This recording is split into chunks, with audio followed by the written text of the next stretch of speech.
നമസ്കാരം. ഇളയോര വിശേഷങ്ങളിലേക്ക് സ്വാഗതം. ചങ്ങരംകുളത്ത് കാറും ബൈക്കും കൂട്ടിയിടിച്ച് യുവാവ് മരിച്ചു. സുഹൃത്തിന് ഗുരുതരമായി പരിക്കേറ്റു. വയനാട് സ്വദേശി നരോത്ര സന്തോഷിന്റെ മകൻ 24 വയസ്സുള്ള സെൽബിനാണ് മരിച്ചത്. കൂടെയുണ്ടായിരുന്ന പടിഞ്ഞാറത്തറ ദാസന്റെ മകൻ അമലിന് ഗുരുതരമായി പരിക്കേറ്റു. കുറ്റിപ്പുറം തൃശൂർ സംസ്ഥാന പാതയിൽ ചങ്ങരംകുളം സൺറൈസ് ആശുപത്രിക്ക് മുൻവശം വ്യാഴാഴ്ച പുലർച്ചെ 12ഓടെയായിരുന്നു അപകടം. വയനാട്ടിൽ നിന്ന് എറണാകുളത്തേക്ക് പോകുകയായിരുന്ന സെൽബിനും അമലും സഞ്ചരിച്ച ബൈക്ക് എതിരെ വന്ന ഇന്നോവ കാറിൽ ഇടിക്കുകയായിരുന്നു. ഇടിയുടെ ആഘാതത്തിൽ തെറിച്ചു വീണ ഇരുവരെയും നാട്ടുകാർ ചേർന്ന് സൺറൈസ് ആശുപത്രിയിൽ എത്തിച്ചെങ്കിലും സെൽബിൻ്റെ ജീവൻ രക്ഷിക്കാനായില്ല. ഗുരുതരമായി പരിക്കേറ്റ അമലിനെ പിന്നീട് കോഴിക്കോട് മെഡിക്കൽ കോളേജിലേക്ക് മാറ്റി. മരിച്ച സെൽബിൻ്റെ മൃതദേഹം താലൂക്ക് ആശുപത്രിയിലേക്ക് മാറ്റി. നടപടിക്രമങ്ങൾ പൂർത്തിയാക്കി പോസ്റ്റ്മോർട്ടത്തിനു ശേഷം മൃതദേഹം ബന്ധുക്കൾക്ക് വിട്ടു നൽകും. അപകടത്തിൽ ബൈക്ക് പൂർണ്ണമായും തകർന്നു. ചങ്ങരംകുളം പോലീസ് സ്ഥലത്തെത്തി മേൽനടപടികൾ സ്വീകരിച്ചു.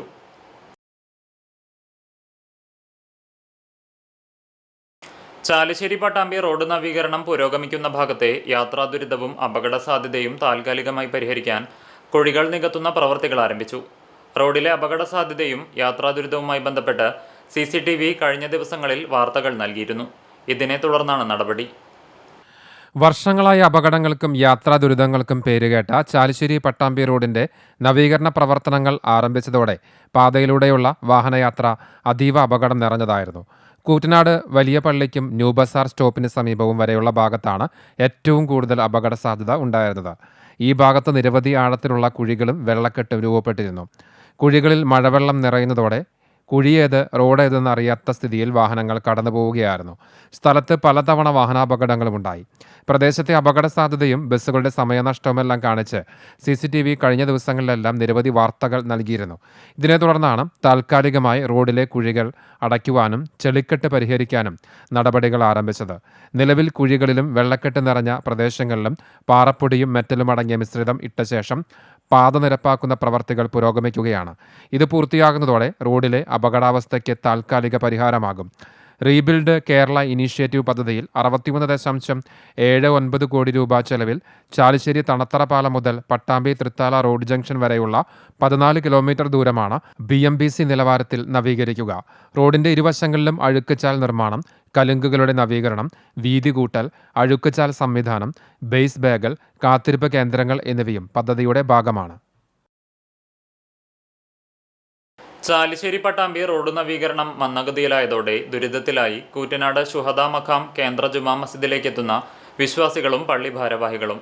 റോഡ് നവീകരണം ആരംഭിച്ച ദിവസം മുതൽ അടച്ചിട്ട പള്ളിയുടെ പ്രവേശന കവാടം മാസങ്ങൾ പിന്നിട്ടിട്ടും തുറക്കാനായിട്ടില്ല. റോഡ് പുനർനവീകരണ പ്രവർത്തികളുടെ ഭാഗമായി വലിയ പള്ളിക്ക് മുന്നിൽ 5 അടിയോളം താഴ്ത്തിയാണ് പുതിയ റോഡ് നിർമ്മിക്കുന്നത്.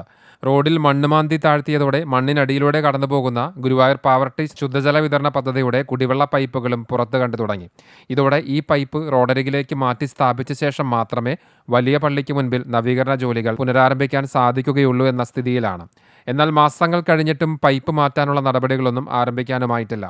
വാട്ടർ അതോറിറ്റി അധികൃതരും പൊതുമരാമത്ത് വകുപ്പും പരസ്പരം പഴിചാരി നിർമ്മാണ ജോലികൾ വൈകിപ്പിക്കുകയാണെന്ന ആരോപണവും ഇതോടെ ശക്തമായി. നിലവിൽ പള്ളിക്ക് മുന്നിൽ റോഡ് താഴ്ത്തിയതോടെ പ്രധാന കവാടം അടച്ചിടേണ്ട സ്ഥിതിയിലാണ്. ഇതോടെ പ്രാർത്ഥനയ്ക്കും മറ്റു ചടങ്ങുകൾക്കുമായി എത്തുന്ന വിശ്വാസികൾക്കും ബുദ്ധിമുട്ട് നേരിട്ട് തുടങ്ങി. പൈപ്പ് മാറ്റി റോഡ് നിർമ്മാണം അതിവേഗം പൂർത്തീകരിക്കാൻ നടപടി സ്വീകരിക്കണമെന്നാവശ്യപ്പെട്ട് പള്ളി കമ്മിറ്റി ഭാരവാഹികൾ പൊതുമരാമത്ത് വകുപ്പ് മന്ത്രിക്കും തൃത്താല MLAയ്ക്കും പരാതി നൽകി. ഒരുപാട് ആളുകൾ ആശ്രയിക്കുന്ന ഈ ശുഹദാ മഖാമിൻ്റെ മുന്നിൽ ഏകദേശം 4 മാസക്കാലമായി ഗേറ്റ് അടച്ചിരിക്കുകയാണ്. അതുകൊണ്ട് ഒരുപാട് ബുദ്ധിമുട്ടുകൾ നമ്മുടെ ഈ ദർഗയിലേക്ക് വരുന്ന ആളുകൾക്ക് സംഭവിക്കുകയാണ്.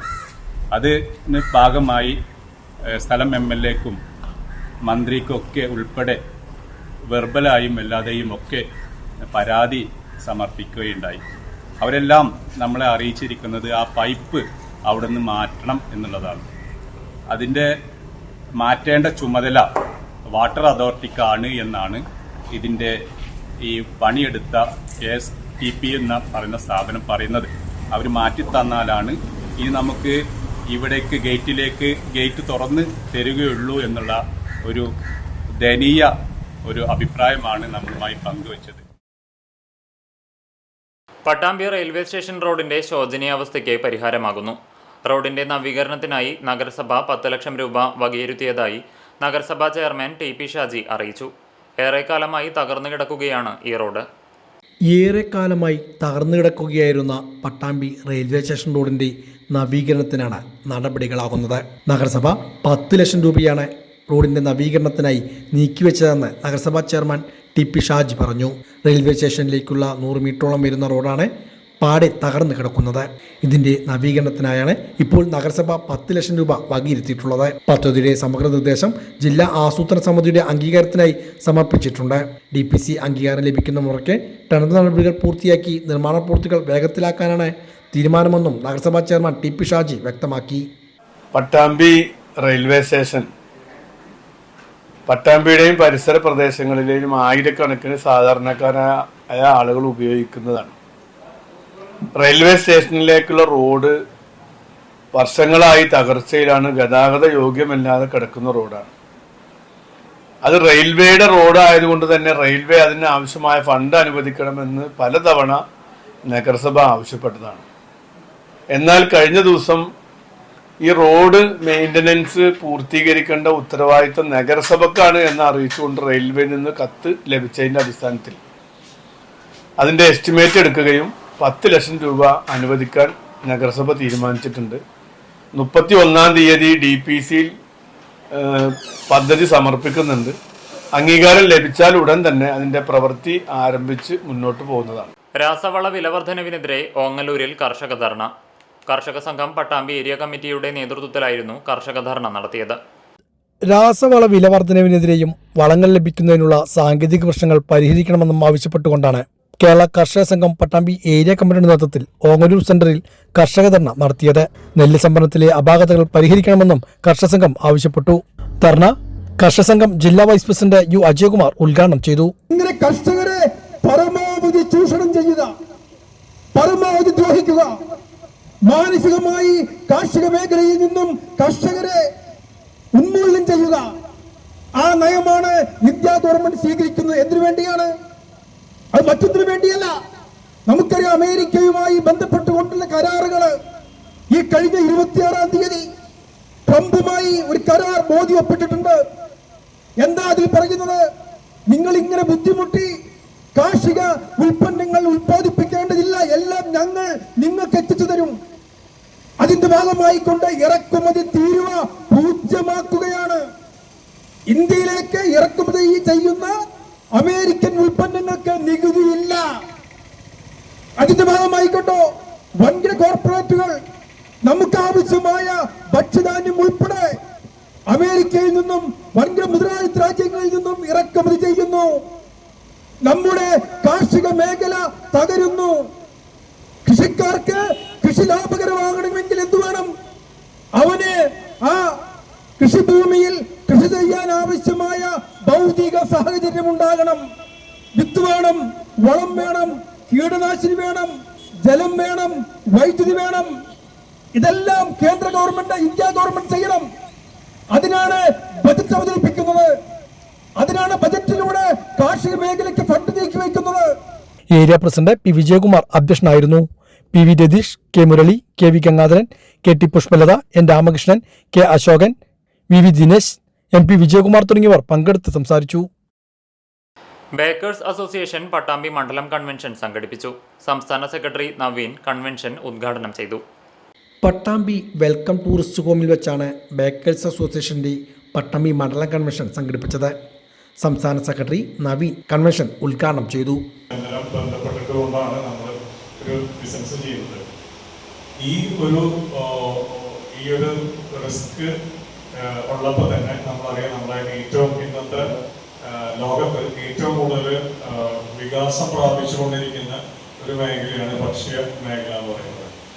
അതിൻ്റെ എക്സ്റ്റെൻറ്റ് നമുക്ക് അറിയാം. കുറച്ച് കാലങ്ങൾക്ക് മുമ്പ് എത്രമാത്രമായിരുന്നു നമ്മൾ കടകളുടെ എണ്ണം നോക്കിക്കഴിഞ്ഞാൽ തന്നെ നമുക്കറിയാം എത്രമാത്രം കടകളാണ് ഉണ്ടായിരുന്നത്, അല്ലെങ്കിൽ ഏതൊക്കെ രീതിയിലുള്ള സ്ഥാപനങ്ങളാണ് ഉണ്ടായിരുന്നത്. അത് ഇപ്പോൾ അതിൻ്റെ രൂപഭാവങ്ങളും എത്രത്തോളമായി, അതുപോലെ തന്നെ സ്ഥാപനങ്ങൾ എത്രമാത്രം വർദ്ധിച്ചു എന്നുള്ള കാര്യം നമുക്ക് മനസ്സിലാവാം. അതുപോലെ തന്നെയാണ് കേരളത്തിൽ മൊത്തമായാലും, അത് ഇന്ത്യയിലായാലും, അത് ലോകത്ത് മുഴുവനായാലും ഭക്ഷ്യമേഖല എന്ന് പറയുന്നത് പ്രതിദിനം ഒരുപാട് വികസിച്ചുകൊണ്ടിരിക്കുന്ന ഏറ്റവും അധികം ഗ്രോത്തിന് പൊട്ടൻഷ്യലുള്ള ഒരു മേഖലയാണ് ഭക്ഷ്യ മേഖല എന്ന് പറയുന്നത്. ആ ഒരു മേഖലയിലാണ് നമ്മൾ പ്രവർത്തിച്ചുകൊണ്ടിരിക്കുന്നത്. അപ്പോൾ ഞാൻ പറഞ്ഞു വരുന്നത് വെച്ച് കഴിഞ്ഞാൽ നമുക്ക് റിസ്ക് ഉണ്ടെങ്കിലും നമുക്ക് അതനുസരിച്ചിട്ട് നമുക്ക് ഒരുപാട് വളരാനായിട്ട് സാഹചര്യങ്ങൾ ഉള്ള ഒരു മേഖലയിലാണ് നമ്മൾ പ്രവർത്തിച്ചുകൊണ്ടിരിക്കുന്നത്. ഈ ഒരു രീതിയിൽ നിൽക്കുമ്പോൾ തന്നെ, അതായത് നമുക്ക് ഒരുപാട് ഓപ്പർച്യൂണിറ്റീസ് ഉള്ളപ്പോൾ തന്നെ നമുക്ക് അതിൻ്റെതായ ഒരുപാട് റിസ്കുകളും ഉണ്ട്. ഭക്ഷ്യ മേഖലയെ വളരെയധികം ഗവൺമെന്റും മറ്റുള്ള ഏജൻസികളൊക്കെ വളരെ സ്ട്രിക്റ്റ് ആയിട്ടുള്ള നിയമങ്ങൾ കൊണ്ട് ആണ് അതായത് പട്ടാമ്പി മണ്ഡലം പ്രസിഡന്റ് ഹംസ അധ്യക്ഷനായിരുന്നു. നജാദ്, സെയ്ദ് ഫാഹിം, പ്രദീപ് കുമാർ, മണികണ്ഠൻ തുടങ്ങിയവർ പങ്കെടുത്ത് സംസാരിച്ചു. പുതിയ ഭാരവാഹികളെയും തിരഞ്ഞെടുത്തു. പട്ടാമ്പി ബ്ലോക്ക് തല കർഷക സഭ സംഘടിപ്പിച്ചു. കാർഷിക പ്രശ്നങ്ങൾ ചർച്ച ചെയ്തായിരുന്നു കർഷക സഭ ചേർന്നത്. Pattambi block panchayat president AP Ramadas കർഷക സഭ ഉദ്ഘാടനം ചെയ്തു.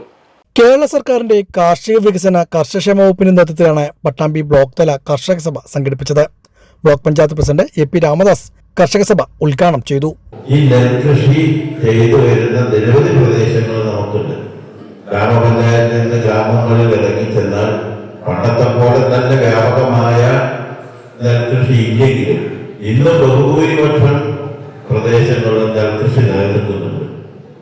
ഈ കൃഷിയെ ഞാൻ ദീർഘമായിട്ട് പറഞ്ഞ എല്ലാവർക്കും അറിയുന്ന കാര്യമുള്ള ഈ കൃഷി ഉപജീവനമായി മാർഗമായി സ്വീകരിച്ച അല്ലെങ്കിൽ കാർഷിക രംഗത്ത് പ്രവർത്തിക്കുന്നവര് നിരവധികളായ വെല്ലുവിളികൾ നേരിട്ടുകൊണ്ട് മുന്നോട്ട് പോകുക. അതിൽ പരമപ്രധാനമാണ് ഈ കാലാവസ്ഥാ വ്യതിയാനം. ഇന്ന് നല്ലൊരു മഴ പെയ്ത് കുത്തിയൊലിച്ച് ആകെപ്പിത്തനെയേറ്റിട്ടുണ്ടെന്നുവെച്ചാൽ നാളെ ഗംഭീര വെയില്. അത് ഈ പ്രകൃതിയിലുള്ള ഒരു പുതിയൊരു പ്രതിഭാസത്തിന്റെ പേരിൽ നമ്മൾ ഇടയ്ക്ക് പത്രമാധ്യമങ്ങളിലൂടെയും ദൃശ്യമാധ്യമങ്ങളിലൂടെ നമ്മൾ കേൾക്കില്ല. എൽ നിനോ, സമുദ്രവും അതേപോലെ തന്നെ കടലൊക്കെ മുകൾ ഭാഗം ചൂട് പിടിച്ച് ഈ ചൂടിന്റെ അടിസ്ഥാനത്തിൽ ഒന്നുകിൽ പെട്ടെന്ന് നീരാവിയായി മേലോട്ട് പോയാൽ ഈ നീരാവി കഠിനമായ മഴ പെയ്ത പ്രദേശം മുഴുവൻ നശിപ്പിക്കുന്ന ഒരവസ്ഥ, അല്ലെങ്കിൽ മഴ തീരെ ഇല്ലാതെ വരൾച്ച. നമ്മളാരും പ്രതീക്ഷിച്ചില്ല. ഈ കാലത്ത് പോലും കുടിവെള്ളത്തിന് വേണ്ടി നമ്മൾ ടാങ്കർ ലോറികളെ ആശ്രയിക്കുന്ന ഒരു കാലഘട്ട. ഗ്രാമപഞ്ചായത്തിനും മുനിസിപ്പാലിറ്റികൾക്ക് സാരഥികൾക്കറിയാം. പട്ടാമ്പി നഗരസഭാ ചെയർമാൻ TP ഷാജി മുഖ്യാതിഥിയായി. ബ്ലോക്ക് പഞ്ചായത്ത് സ്ഥിരസമിതി അധ്യക്ഷൻ PP ഉണ്ണികൃഷ്ണൻ അധ്യക്ഷനായിരുന്നു. ADM K Vrinda, Koppam gramapanchayat president TV Vatsala, block panchayat അംഗം വനജ, അബ്ബാസ്, ഡോക്ടർ ഷാഹിബ, KT സീനത്ത് തുടങ്ങിയവർ പങ്കെടുത്ത് സംസാരിച്ചു. കാർഷിക പ്രശ്നങ്ങളും കർഷക സഭയിൽ ചർച്ചയായി.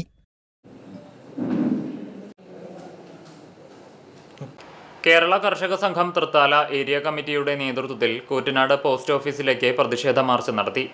സംഭരിച്ച നെല്ലിന്റെ വില നൽകാൻ സഹകരണ ബാങ്കുകളെ ചുമതലപ്പെടുത്തുക, രാസവള വിലവർദ്ധനവ് പിൻവലിക്കുക തുടങ്ങിയ ആവശ്യങ്ങൾ ഉന്നയിച്ചായിരുന്നു മാർച്ച്.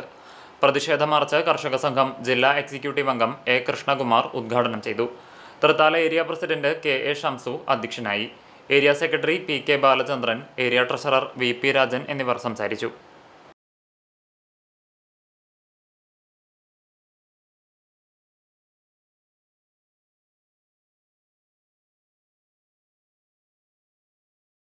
ഇതോടെ നിളയോര വിശേഷങ്ങൾ സമാപിക്കുന്നു. നമസ്കാരം.